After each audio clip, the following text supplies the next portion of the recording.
ഇടുക്കി ചിന്നക്കനാൽ 301 കോളനിയിൽ കാട്ടാന ആക്രമണം. ഇന്നലെ രാത്രി കോളനിയിലെത്തിയ ചക്കക്കൊമ്പൻ വീട് തകർത്തു. വിശദാംശങ്ങളുമായി ജോസിൽ ചേരുകയാണ്.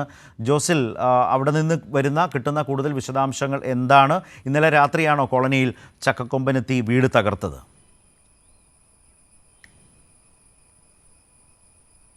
ശരത്ത്, ഈ ചക്കക്കൊമ്പൻ മതപ്പാടിലാണ് എന്നാണ് വനം വകുപ്പ് വ്യക്തമാക്കുന്നത്. ഇപ്പോൾ ഈ കഴിഞ്ഞ ദിവസമാണ് ഈ മുറിവാലൻ കൊമ്പനും ചക്കക്കൊമ്പനും തമ്മിലുള്ള ഏറ്റുമുട്ടി മുറിവാലൻ കൊമ്പൻ ചെരിയുന്ന ഒരു സാഹചര്യമുണ്ടായത്. ഇപ്പോൾ മുറിവാലൻ കൂടി ചെരിഞ്ഞതോടുകൂടി ചക്കക്കൊമ്പൻ കൂടുതൽ ആക്രമകാരിയായിട്ടുണ്ട് എന്നാണ് നാട്ടുകാർ പറയുന്നത്.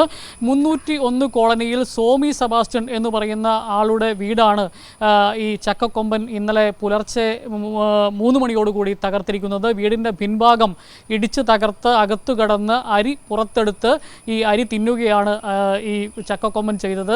നേരത്തെ അരിക്കൊമ്പൻ ചെയ്തിരുന്ന അതേ പണി ഇപ്പോൾ ചക്കക്കൊമ്പൻ ഏറ്റെടുത്തിരിക്കുന്ന ഒരു സ്ഥിതിയാണ് ഉള്ളത്. പ്രദേശത്ത് ഈ ജനവാസ മേഖലയിലടക്കം കയറി നിരന്തരം പ്രശ്നമുണ്ടാക്കിക്കൊണ്ടിരിക്കുകയാണ് ഈ അരിക്കൊമ്പൻ. ഏതായാലും RRT സംഘം ഈ മേഖലയിലുണ്ട്. RRT സംഘം ഈ ചക്കക്കൊമ്പനെ നിരന്തരമായി നിരീക്ഷിക്കുന്നുണ്ട്. പക്ഷേ ഇന്നലെ രാത്രി ഈ പുലർച്ചയോടുകൂടിയുള്ള സമയത്ത് ഈ RRT സംഘത്തിന് ശ്രദ്ധയിൽപ്പെടാതെയാണ് ഈ 301 കോളനിയിലേക്ക് ചക്കക്കൊമ്പൻ എത്തുകയും ഇത്തരത്തിലൊരു വീടിനോട് ചേർന്നുള്ള ഷെഡും എല്ലാം തകർക്കുന്ന ഒരു സാഹചര്യമുണ്ടായത്. ഇപ്പോൾ ഈ 301 കോളനിയുടെ താഴ്വാരം പ്രദേശങ്ങളിൽ തന്നെ ഇപ്പോൾ ഈ അരിക്കൊമ്പൻ തുടരുകയാണ്. ശരത്ത്, ശരി, ജോസിലാണ് വിശദാംശങ്ങൾ ഇപ്പോൾ നൽകിയത്.